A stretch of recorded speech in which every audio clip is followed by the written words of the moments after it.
Good evening, नमस्कार, बहुत बहुत स्वागत है। मैं हूं अमित सिंह, आप देख रहे हैं प्राइम डिबेट एट 7। हर बार की तरह आज भी एक नया मुद्दा लेकर आए हैं। अल्पसंख्यक मामलों के मंत्री किरण रिजिजू ने वक्फ संशोधन बिल पार्लियामेंट में टेबल तो कर दिया। बिल के जरिए वक्फ बोर्ड की संपत्तियों के नियमन को लेकर, कानूनी दायरे में उन्हें लाने को लेकर बहस चल रही है। बिल पर लगातार चर्चा के दौरान रिजिजू ने बड़ी बड़ी बातें बोली। उन्होंने कहा कि हम नहीं चाहते कि संशोधन लाकर किसी को तकलीफ पहुंचे। संसद भी वक्फ बोर्ड की हो सकती थी अगर यह बिल नहीं आता। सरकार ने संसद में जमकर कांग्रेस की बखिया उधेड़ी। रिजिजू ने कहा कि कांग्रेस के नेतृत्व वाली यूपीए सरकार ने 5 मार्च 2014 को 123 prime properties Delhi Waqf board को ट्रांसफर कर दी। ऐसा लोकसभा चुनाव से ठीक पहले किया गया, अल्पसंख्यक वोटों को अपनी ओर करने के लिए, लेकिन कांग्रेस चुनाव हार गई। वहीं all India Muslim personal law board ने बिल पर कड़ी आपत्ति जताई है। संगठन ने धमकी दी है कि अगर यह बिल संसद में पास हो जाता है तो इसके खिलाफ देशव्यापी आंदोलन शुरू करेंगे। वक्फ बिल को लेकर विपक्ष की भौहें तन गई हैं। इससे पहले कि हम डिबेट की शुरुआत करें, तमाम पैनल हमारे साथ जुड़े। जरा देखिए कि रिजिजू ने पार्लियामेंट में क्या कुछ बोला और उसका रिएक्शन क्या आया विपक्ष की ओर से। सुनिए। अगर आज हम ये संशोधन लेके नहीं आते तो जिस सदन में हम बैठे हैं, ये पार्लियामेंट बिल्डिंग, इसको भी क्लेम किया जा रहा था। एयरपोर्ट, बसंत विहार, और अगर नरेंद्र मोदी जी का सरकार नहीं आते, अगर यूपीए का सरकार कंटिन्यू रहता, तो क्या क्या बिल्डिंग को डी नोटिफाई किया जाना था।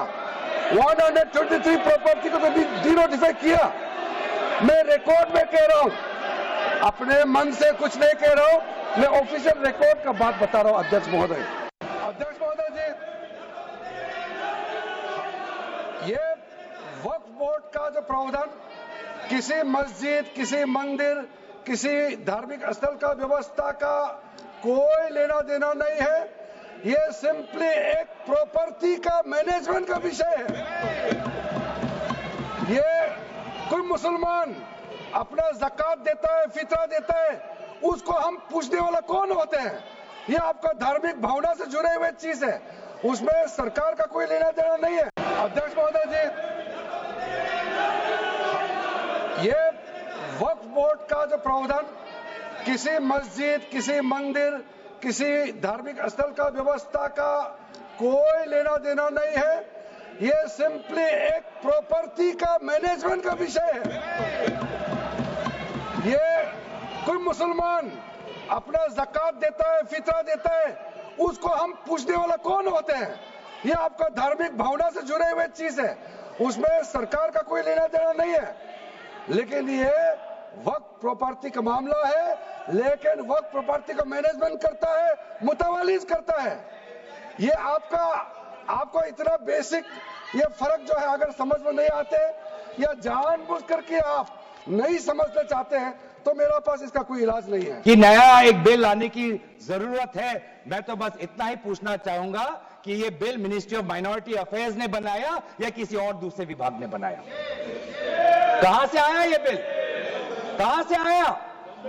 सरकार क्यों धर्म के इस मामले में दखल अंदाजी कर रही है कि आप इस धर्म का आप विश्वास करते हो कि नहीं हो, उसका पहले मुझे सर्टिफिकेट दो। ये किस प्रकार का न्याय बना रहे हैं? ये किस प्रकार का कानून हम बना रहे हैं?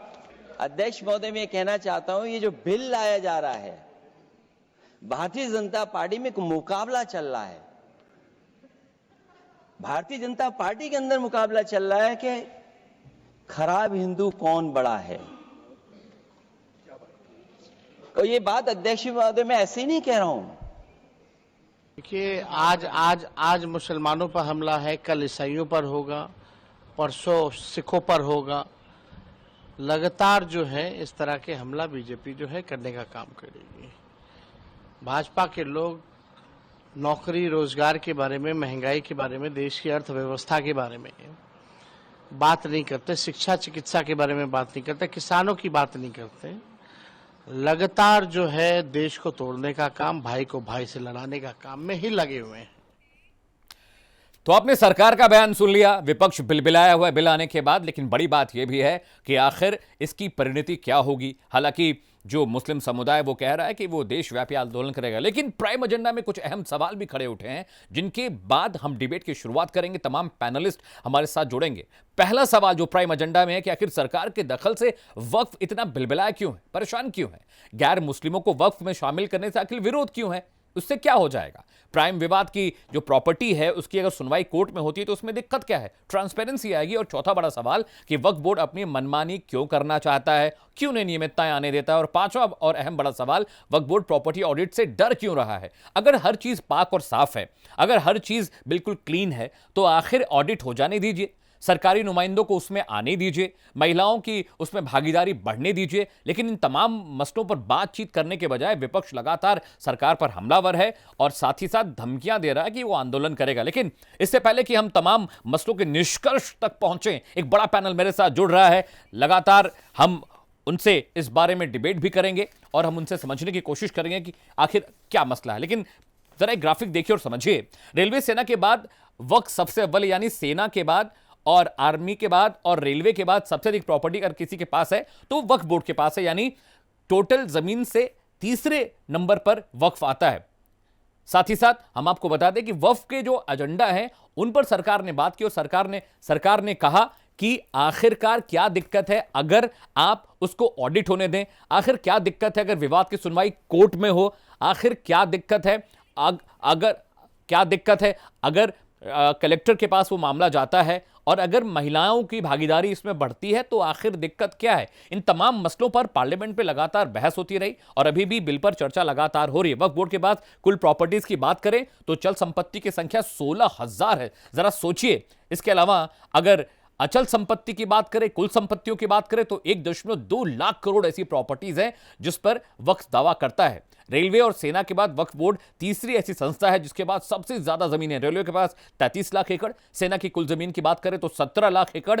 और अगर वक्फ बोर्ड की अकेले की बात करें तो वक्फ के बाद जो प्रॉपर्टीज हैं वो करीब 9.4 लाख एकड़ है। तो जरा समझिए कि अरबों खरबों की प्रॉपर्टी है और इसके नियमन के खिलाफ लगातार आवाज बुलंद हो रही है। सरकार की अपनी दलीलें हैं लेकिन विपक्ष भी अड़ा हुआ है। चलिए, एक पूरा पैनल हमारे साथ जुड़ रहा है जो इस विषय को बेहतर तरीके से, सलीके से आपको समझाने की कोशिश करेगा।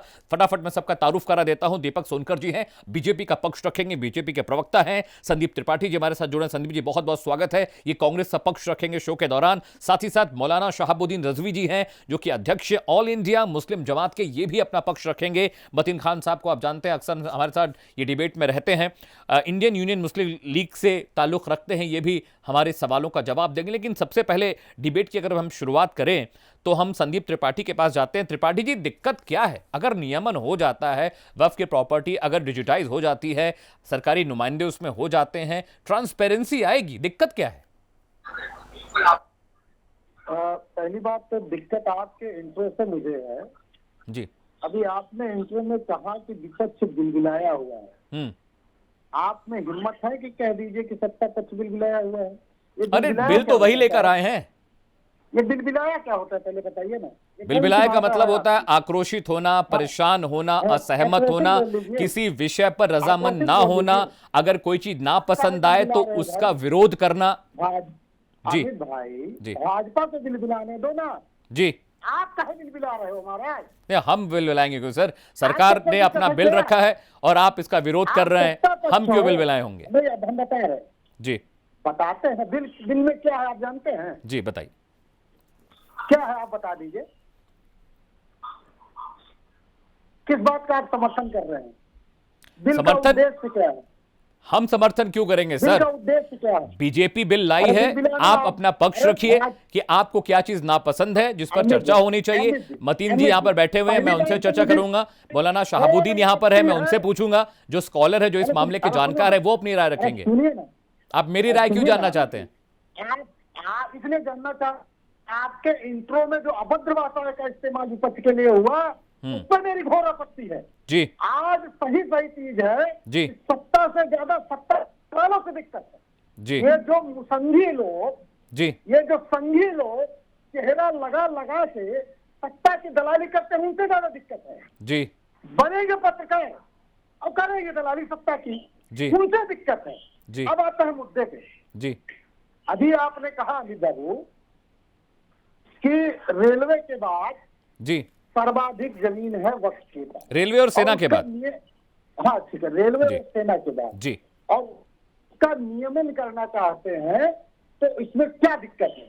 इस भारतीय जनता पार्टी के दलों से पूछिएगा कि पंडित जवाहरलाल नेहरू ने जब 1954 में जी सरकार के अंडर में आ रहा हूँ दीपक जी, आ रहा हूँ, वक्त को लेकर आते हैं जी, ये क्या गलत था या सही था?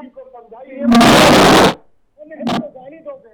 अब आते हैं, थोड़ा आगे बढ़ते हैं। हमने एक चीज पूछी, जो भी दीपक सोनकर जी का ऑडियो दीजिए, पीसीआर। यहाँ दंगा करने के लिए नहीं आए हैं, किसी कार्यकर्ता का किसी इसका सस्पेंड करने के लिए नहीं आए हैं, किसी के ऊपर इस प्रकार के आरोप लगाने के लिए नहीं आए हैं। आप चर्चा करिए, आप अपनी बात रखिए। चलिए पूछ लेते हैं संदीप जी, उद्देश्य पूछ लेते हैं, बीजेपी से पूछ लेते हैं दीपक सोनकर जी। इससे पहले कि मैं दो स्कॉलर्स के पास जाऊं जो इस मामले के जानकार हैं, वो पूछ रहे हैं, सर जवाब दीजिए, मकसद क्या है ये बिल लाने का, उद्देश्य क्या है आपका? देखिए, हमेशा से भारतीय जनता पार्टी का मकसद रहा है और देश के प्रधानमंत्री आदरणीय नरेंद्र मोदी जी का मकसद रहा है, उत्तर प्रदेश के मुख्यमंत्री योगी आदित्यनाथ जी का मकसद रहा है जी कि जो अंतिम पायदान पर बैठा हुआ व्यक्ति है वो कैसे सशक्त हो। जी, जिस तरीके से आज वो गरीब पीड़ित मुसलमान है, जो वंचित है, जो पसमानदा समाज का मुसलमान है, जो हमारा महिला मुसलमान बहन है, उसको भी कैसे उसका अधिकार मिले, कैसे जो वक्फ बोर्ड का काम है उस पर सच्चे रूप से जो वक्फ बोर्ड का काम है वो कैसे उस काम के मदद उन गरीब मुस्लिम भाइयों को उनकी उन्नति का अवसर मिले, कैसे उन बच्चों को अच्छी शिक्षा मिले, कैसे उनको अच्छा स्वास्थ्य मिले। भारतीय जनता पार्टी का उद्देश्य इतना है। और पहली बात तो ये है कि जो भी चर्चा में मैं बात कह रहा हूं कि वक्फ बोर्ड के बिल को पहले समझना पड़ेगा। ये कोई बिल नहीं है, कोई बिल बदलना नहीं रहे, कोई इतिहास नहीं बदल दे रहे जी। जो कानून है उस कानून में अटेंडमेंट करने के लिए उसमें संशोधन किया गया है। भाई मैं ये पूछना चाहता हूं जो भी पैनलिस्ट यहाँ जुड़े हुए हैं, अगर हम लोग अपनी जमीन पर अधिकार जताते हैं और हमारी पैरवी नहीं होती, हम तो कोर्ट में जाते हैं ना। अगर ये कांग्रेस के भ्रष्टाचारी लोगों ने क्या किया, ये कोर्ट में जाने की परमिशन को ही बंद कर दिया, तो इसमें गलत क्या है? अगर हम अपने अधिकार की बात करते हैं, अपने जमीन पर पैरवी की बात करते हैं, हम अपने पीड़ा प्रदर्शन करते हैं, पीड़ित पक्ष बन करके जाते हैं, तो हम कोर्ट जा सकते हैं ना। यही तो संशोधन किया है। अगर हमने संशोधन यही किया है कि उसमें महिला भी होनी चाहिए, उसमें नीचे तबके का पसमानदा समाज भी होना चाहिए, किसी दर का अभिव्यक्तित्व होना चाहिए, और कोई भी सर्वे होगी तो उस जिले का जो मुखिया प्रशासनिक अधिकारी है, जिला अधिकारी, वो उसको करेगा। क्या हमने बदलाव कर दिया? तो ये समझना पड़ेगा। सबसे बड़ी बात ये है कि जो सरकार की भूमिका रही, जो सरकार की भूमिका है क्या, भूमिका ये है कि जो एजेंडे, जो सिंडिकेट लोग थे जिन्होंने वक्फ बोर्ड के नाम पर कई हजार करोड़ एकड़ों की जमीन, लाखों एकड़ों संदीप जी मैं आ रहा हूं, कब्जा करके अपने व्यापार को बनाने का काम किया है। मैं बता दूं, ओवैसी साहब के पास भी 300 करोड़ से ज्यादा की संपत्ति जो उन्होंने कब्जाने का काम किया, वो क्या उसको खाली करा करके उन गरीब मुस्लिम परिवारों को, उन मुस्लिम बहनों को उनकी शिक्षा के लिए, उनके स्वास्थ्य के लिए, उनके उपयोग के लिए होनी चाहिए। इस पर सरकार काम कर रही है। दीपक जी मैं लौट रहा हूं। मौलाना शहाबुद्दीन मेरे साथ हैं, एक नजरिया उनका भी लेना जरूरी है, स्कॉलर है और बहुत बेहतर तरीके से इस पूरे मामले को ट्रैक भी कर रहे हैं। मतीन खान भी मेरे साथ जुड़े हुए हैं। शहाबुद्दीन जी, आखिर दिक्कत क्या है? ट्रांसपेरेंसी का मसला है, कोर्ट का इन्वॉल्वमेंट है, महिलाएं जुड़ जाएंगी, कलेक्टर के पास ताकत होगी, डिजिटाइज हो जाएगा पूरा मामला। आखिर दिक्कत क्यों आ रही है? विपक्ष इतना परेशान क्यों है? अखिलेश यादव कहते हैं कि बीजेपी देश में भ्रम पैदा कर रही है, कांग्रेस भी आज पूरे दिन लगातार बयान देती रही, आरजेडी की ओर से भी बयान आया। जरा आप समझाइए इस मसले को, क्योंकि आपसे बेहतर तरीके से न कोई समझा सकता है न कोई जानता है इस मसले को, बताएं। देखिए मोहतरम, ये 100 साल पुराना कानून है जी, और उसके बाद से ब्रिटिश का दौर हो या फिर कांग्रेस का दौर हो, वक्तन फौक्तन जरूरतों के तहत संशोधन होता रहा, तरमीम तब्दील होती रही। खुद कांग्रेस के दौर में 4 से 5 बार इसमें जरूरतों के हिसाब से तब्दीली हुई, और आज भी मौजूदा हुकूमत में जो तब्दीली हो रही है वो जमाने के तकाजे, हालात की जरूरत, तो इन जरूरतों के तहत संशोधन किया जा रहा है। और संशोधन कोई नई बात नहीं है, खुद संविधान भी 100 बार संशोधन हुआ है, तो इस पर कोई बहुत ज्यादा शोर शराबा हंगामा करने की जरूरत नहीं है। उसकी वजह ये कि हमारे बुजुर्गों ने जो जमीनें वक्फ की थी, उन्होंने वक्फ करने के बाद वसीयत की और उसमें लिखा, जो भी अगर डीड देखेंगे उसमें आपको लिखा हुआ मिलेगा कि इससे होने वाली जो आमदनी है वो आमदनी गरीब, कमजोर, लाचार, यतीम, बेवा मुसलमानों पर खर्चा की जाए जी। मगर वक्फ बोर्ड जब इस पे काबिज हुआ तो वक्फ बोर्ड ने ये तमाम चीजें न करके करप्शन करना शुरू कर दिया जी। और वक्फ बोर्ड अपने मकसद से बिल्कुल भटक गया जी। गरीबों की आमदनी बिल्कुल उनकी किफालत, उन यतीम बेवा औरतों की किफालत, उनकी सरपरस्ती बिल्कुल नहीं की। कहीं भी वक्फ बोर्ड की यानी वक्फ की आमदनी से गरीब कमजोर मुसलमानों पर कोई भी खर्चा नहीं किया गया। न कहीं यतीम खाना बनाया गया, न मदरसा बनाया गया, न स्कूल बनाए गए, न मस्जिदें बनाई गई, न कॉलेज बनाया गया, न बैतुल माल बनाया गया। बस क्या किया इन बोर्ड वालों ने, वक्फ बोर्ड के चेयरमैन, मेंबरान, संबंधित अधिकारी, इन लोगों ने भू माफियाओं से तालमेल कर लिया और करोड़ों की जमीनों को रेवड़ियों के भाव इन्होंने भू माफियाओं के हाथों फरोख्त कर दिया, खुर्द-बुर्द कर दिया। जबकि वक्फ की जमीन बेची नहीं जा सकती है और उसको किसी गलत मसरफ में नहीं इस्तेमाल की जा सकती। शरण भी शाहबुद्दीन जी, मसला तो यही है। उम्मीद करता हूं संदीप त्रिपाठी आपको सुन रहे होंगे। संदीप जी, मुझे लगता है जवाब मिल गया कि बिल क्यों लेके सरकार आ रही है और क्या उसमें बारीकियां हैं और क्या संशोधन किए जाने चाहिए। संदीप त्रिपाठी जी का थोड़ा ऑडियो दीजिएगा। संदीप जी, सवाल जवाब थोड़ा छोटा रखिएगा, मुझे अभी मतीन साहब के पास जाना है। जी बताएं संदीप त्रिपाठी जी। देखिए, पहली बात तो भारतीय जनता पार्टी के साथी ने जवाब, वो भारतीय जनता पार्टी के साथी नहीं है, वो भारतीय जनता पार्टी के साथी नहीं है, एक जानकार है, एक स्कॉलर है जो वक्फ को समझते हैं। आप अपने मन से किसी को नामकरण क्यों कर रहे हैं संदीप भाई? अरे अमित जी, अब बोलने दीजिएगा। बोलिए। पहले दीपक जी बोले, हम दीपक जी की बात कर रहे हैं। बोलिए। हम उनकी बात कर रहे हैं, आप कहां से कहां घुमा रहे हो? बताइए। रिपब्लिक चैनल जिसको छोड़ के आया है ना, उस पर मैं 8 साल पहले डिबेट में बैठता था, आज भी बैठता हूँ। तो घुमाने उमाने काम हमसे नहीं हो पाएगा महाराज। संदीप जी, मैं घुमा नहीं रहा हूँ। जो सवाल पूछा उसका जवाब दीजिए। जो सवाल पूछा उसका जवाब दीजिए। हमने कहा, हमने वो भाजपा का प्रवक्ता पहले बोला था उसकी बात की। अब सुनिए, बोलिए। और इतिहास भूगोल खंगालने की जरूरत नहीं है संदीप जी। जो सवाल पूछा जा रहा है, आप शो में हैं, अभी मैं प्राइम न्यूज के लिए काम करता हूं, मैं प्राइम में हूं, तो उसकी बात करिए। इधर सुनिए, मॉनिटर नहीं हो, क्लास टीचर नहीं हो तुम। आप बिल्कुल संयम में बात करिए सर। संदीप जी, बिल्कुल संयम में बात करिए, बिल्कुल संयम में बात करिए और बिल्कुल सलीके में बात करिए। मॉनिटर की तरह बात मत करिएगा। सुनिए, बिल्कुल संयम में। और आप भी मॉनिटर मत बनिए। आप पैनलिस्ट हैं, आप डिबेट करने आए हैं, यहाँ डांटने किसी को नहीं आए। आप नहीं, आप यहाँ किसी को डांटने नहीं आए। आवाज धीमी करके बात करिए और संयम में बात करिए। आपसे सवाल पूछा जा रहा है। हमने उद्देश्य पूछा भारतीय जनता पार्टी से, तो उन्होंने कहा 2 उद्देश्य बताए।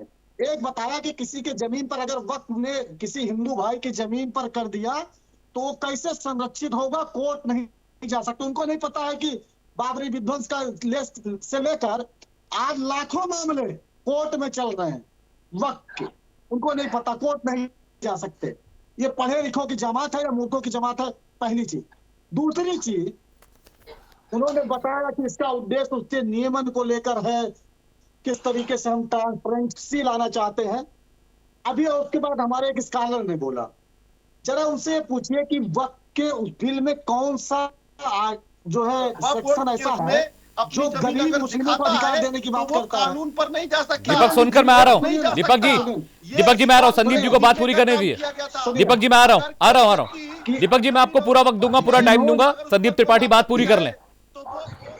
जिन्होंने बिल रखा, उन्होंने कहा कि हमारे इसको बंद कराइए, अनपढ़ आदमी को आता जाता कुछ नहीं, बस प्रॉपर्टी देने का काम कर दिया। 4 सवाल पूछ लूंगा, थक जाओगे।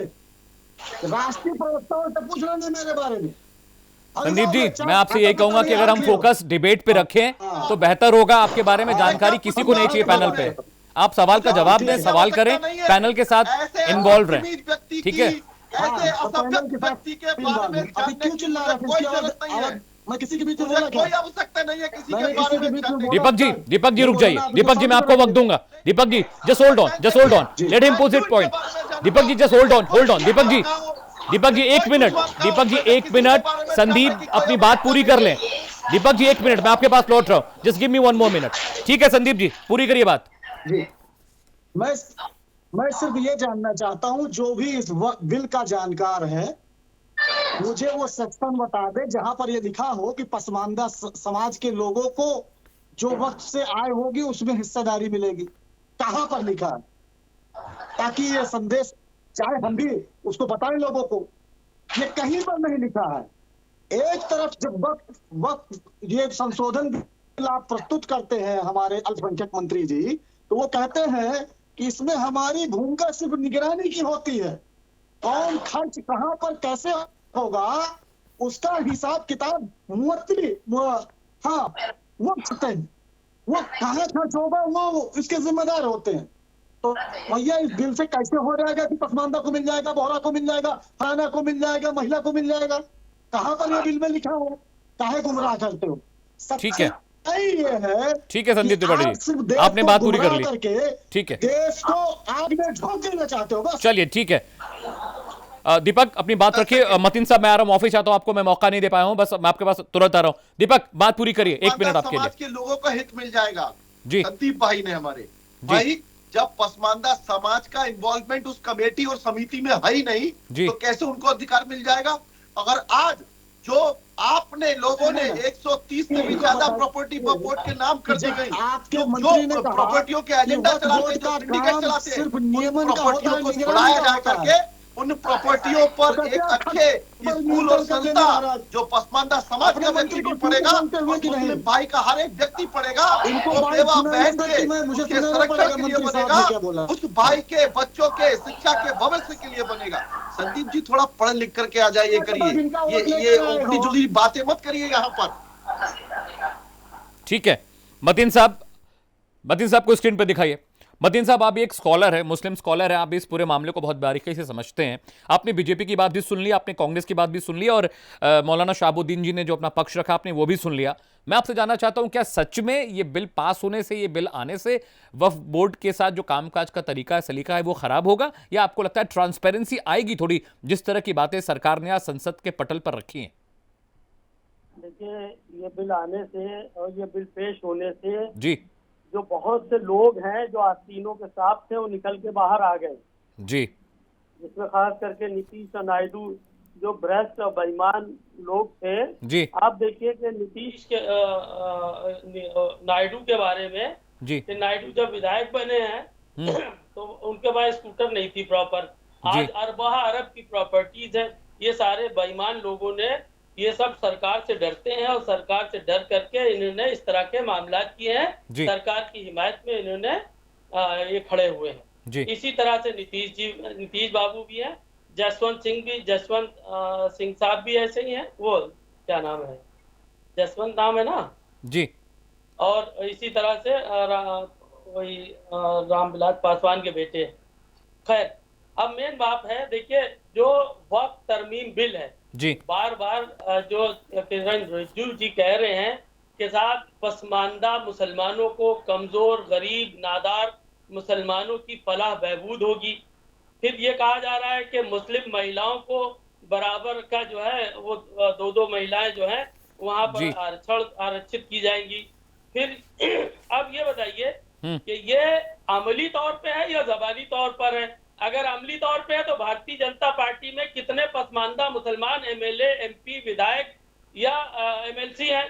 कोई बताए कि राज्यसभा में मुस्लिम, चलिए जवाब ले लेते हैं, के लोग इतने हैं? या कोई ये बताए कि मुस्लिम गरीब कमजोर लोगों को एमपी बना दिया? ठीक है, कोई ये बताए।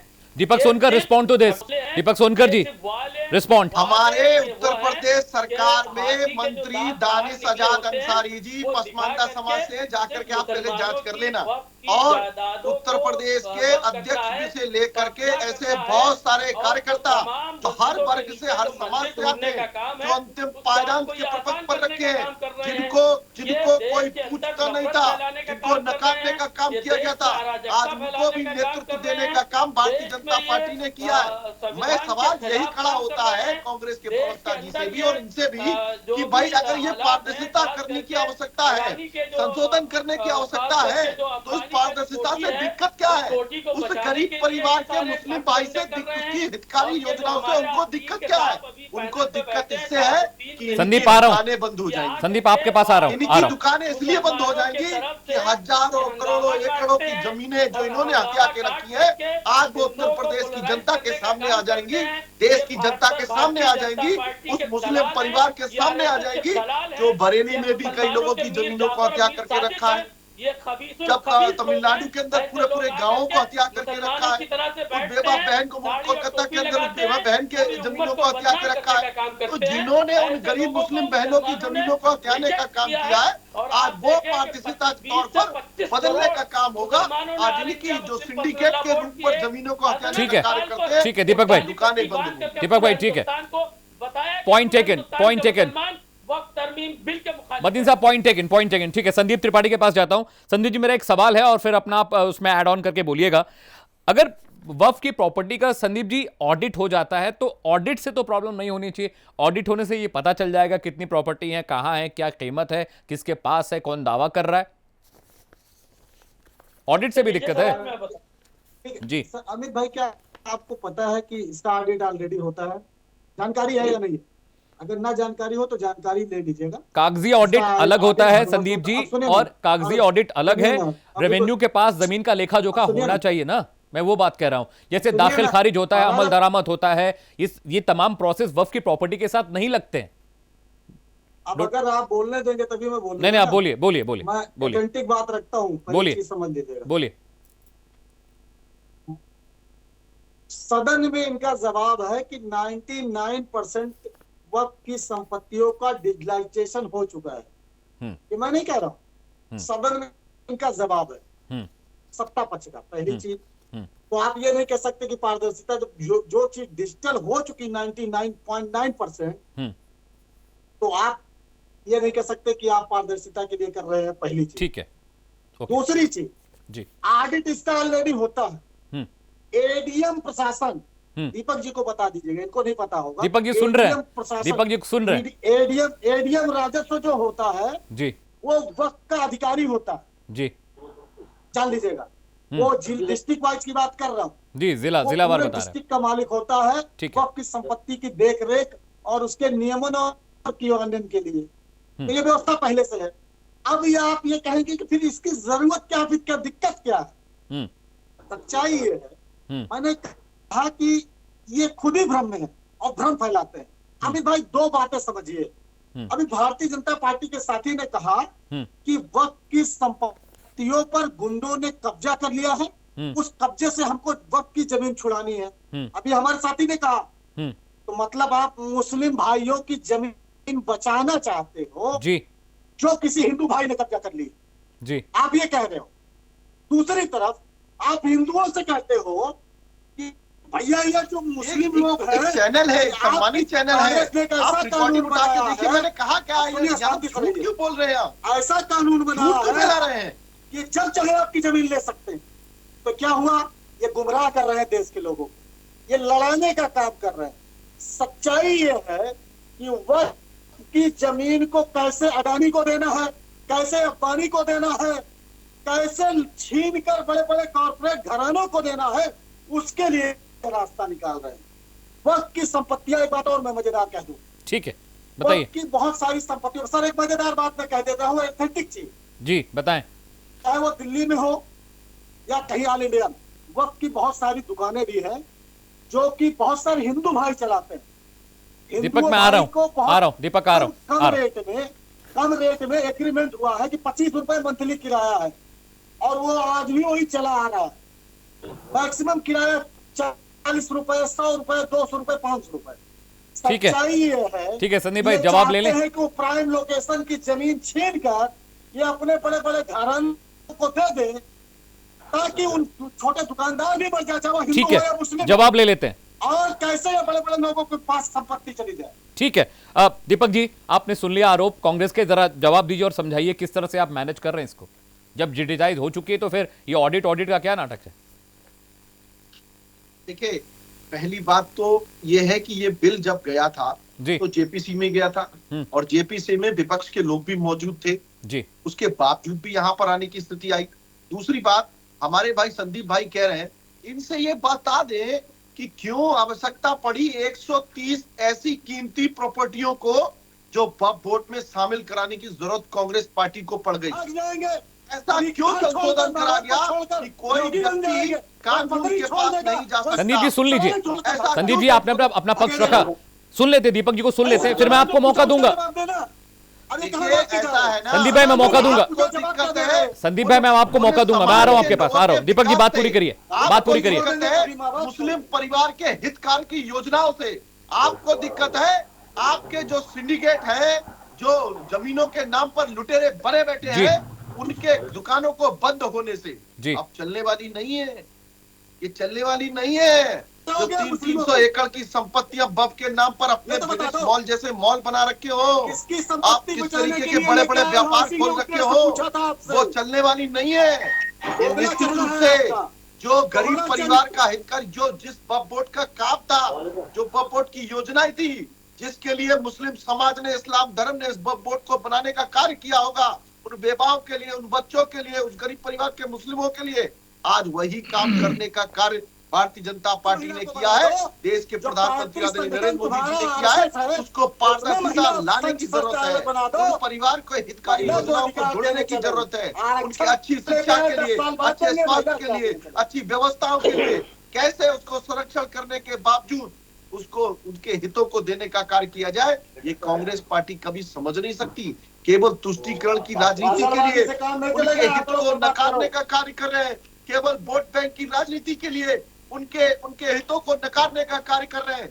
ये देश बात से जानता है, बखूबी बनता है कि जिस तरीके से उन परिवारों को कितनी योजनाओं से जोड़ने का काम आज देश के प्रधानमंत्री नरेंद्र मोदी जी ने किया है। संदीप भाई मैं आ रहा हूँ, मुख्यमंत्री योगी आदित्यनाथ जी ने किया है। और इससे उन्हीं मूलभूत सुविधाओं से हमेशा से जब तक कांग्रेस सरकार में रही, केवल घोटाले, मोदी घोटाला, जमीन बचाने के लिए, फौजी घोटाला, जी का घोटाला। संदीप जी मेरे पास दो पैनलिस्ट और है, संदीप जी, दीपक जी मेरे पास दो पैनलिस्ट और है और उनको भी मैंने बुलाया है, तो उनका पक्ष मुझे सुनना जरूरी है। मौलाना शाहबुद्दीन जी, ये आरोप भी लग रहे थे, सरकार ने जब ये बोला कि ऑडिट कराना है, ट्रांसपेरेंसी की दिक्कत है, ये भी कहा जा रहा था कि वक्फ बोर्ड की प्रॉपर्टी को बेजा तरीके से बेचा भी गया, उससे मुनाफा भी निकाला गया और कुछ प्रॉपर्टीज ऐसी थी जहां पर जबरन कब्जे की बात भी सामने आई थी। क्या इस बात से आप इत्तेफाक रखते हैं मौलाना शाहबुद्दीन जी? मैं बिल्कुल इत्तेफाक रखता हूं और ऐसा हुआ है जी। यही वजह है कि करोड़ों की जमीनों को बेच दिया गया जी और वहां पर शॉपिंग कम्प्लेक्स बना लिए गए और शॉपिंग कम्प्लेक्स से जो दुकानें बनी उसकी पगड़ी निकली, तो जो जिसको बेचा गया वो उसकी पॉकेट में पहुंची गई और उसका किराया सिर्फ समझ लिए 1000 रुपया महीना, यानी जहां से लाखों रुपया आमदनी होती है उसको 1000 रुपए में लीज पर दे दिया। तरीका वक्फ बोर्ड वालों ने ये निकाला, क्योंकि वक्फ की प्रॉपर्टी बेची नहीं जा सकती, रजिस्ट्री नहीं हो सकती है, तो रजिस्ट्री नहीं होगी, तो इस वजह से वक्फ बोर्ड के चेयरमैन वगैरह ने ये रास्ता निकाल लिया कि 99 साल की। संदीप त्रिपाठी मैं आ रहा हूँ, मौलाना शाहबुद्दीन को बात पूरी करने दीजिए। 99 साल की लीज पर उसको दे दिया, पट्टा दे दिया। अब 99 साल की लीज पर दे दिया, तो अब उसने फिर वहाँ पे शॉपिंग कम्प्लेक्स बनाया, फिर दुकानें बनाई, वहाँ पर पगड़ी हासिल की, किराया भी जो है वो लाखों रुपया महीना आ रहा है, वो उसी शख्स के पास जा रहा है। और हमारे बुजुर्गों ने जो वो जमीन वक्त की थी वो इसलिए वक्त की थी कि इससे होने वाली आमदनी से फलाही रिफाई जन कल्याण के काम होंगे, गरीब मुसलमानों की मदद होगी। ठीक है शाहबुद्दीन जी, मगर ये सब न हुआ, वक्फ बोर्ड अपने मकसद से बिल्कुल भटक गया। इसलिए जरूरत थी कि संशोधन बिल लाया जाए और उसके जरिए इस करप्शन पर रोक लगाई जाए और जिन लोगों ने बड़े बड़े मठाधीशों ने जो कब्जे कर रखे हैं, नाजायज कब्जे कर रखे हैं, उनसे कब्जा मुक्त करा करके वापस जो है। ठीक है शाहबुद्दीन साहब, ठीक है, एक रिएक्शन मतीन साहब का भी जरूरी है। मतीन साहब, आपको सच में लगता है कि वक्फ बोर्ड की प्रॉपर्टीज जो हैं बिल्कुल ट्रांसपेरेंट मामला है, कुछ भी इसमें इलीगल नहीं हो रहा है और बहुत बेतरतीब तरीके से जिस तरह से आरोप लगा रही है सरकार, ऐसा कुछ नहीं, आपको लगता है सब ठीक है? नहीं, साबिका हुकूमतों ने और मौजूदा भारतीय जनता पार्टी की भी हुकूमत ने जी वक्फ की प्रॉपर्टीज में खुर्द-बुर्द किया है, ऐसा नहीं है कि नहीं किया है। मगर हिंदुस्तान का कौन सा ऐसा डिपार्टमेंट है जहां खुर्द-बुर्द ना हुआ हो, जहां भ्रष्ट अधिकारी कर्मचारी ना हो। आप देखिए कि इस बात की यह मिसाल है कि ज़फर फारूकी जो इतना भ्रष्ट आदमी है, जो पिछले 18 सालों से चेयरमैन बना हुआ है, सरकार की पूरी छत्रछाया है कि उसके साथ बहुत आया कि वक्त की बहुत सी प्रॉपर्टीज ने खुर्द-बुर्द की है। मगर भारतीय जनता पार्टी जो स्टेट में 8 सालों से हुकूमत में है, सेंट्रल में 11 साल से हुकूमत में है, मगर उसकी कोई बाल बाका नहीं कर पाया, उसको किसी ने जेल नहीं भेजने का काम किया है। अगर जेल भेजा जाए तो इस तरह के मामला रुकेंगे। अब रही बात, बिल्कुल सीधे से इनकार किया जाए ये भी नहीं हो सकता। हर शहर जिले के अंदर आप देखें कि तमाम के तमाम जिलों में, अगर आप एक मुरादाबाद से मेरठ, सहारनपुर, शाहजहांपुर, लखनऊ, उन्नाव तमाम जगह जाएंगे तो वहां पर यतीम खाने हैं, वहां पर बाकायदा क्या कहते हैं लोग ठहरने की जगह है, रेस्ट हाउस बने, मुसाफिर खाने हैं, तमाम के तमाम बहुत सी वक्फ प्रॉपर्टीज ऐसी है जिसमें गरीब, नादार, कमजोर मुसलमान रहते हैं। मतीन साहब, पीसीआर मुझे कह रहा है 2 मिनट बचे हैं, मैं दीपक जी और संदीप त्रिपाठी जी का एक रिएक्शन ले लेता हूँ। ठीक है संदीप, मैं आ रहा हूं, पहले बीजेपी से जवाब ले लूं। मतीन खान साहब जो आरोप लगा रहे हैं, दीपक भाई इस तरह के आरोप है कि सरकार की छत्र छाया में ये सब चीजें कराई जा रही हैं और जिनका जिक्र और जिनका नाम उन्होंने लिया है, आप जरा जवाब दीजिए, उसके बाद मैं संदीप भाई के पास जाऊंगा क्लोजिंग कमेंट के लिए। 1 मिनट आपके पास है दीपक जी। ऐसा है जी, किसी भी आरोप का कोई प्रमाण नहीं है।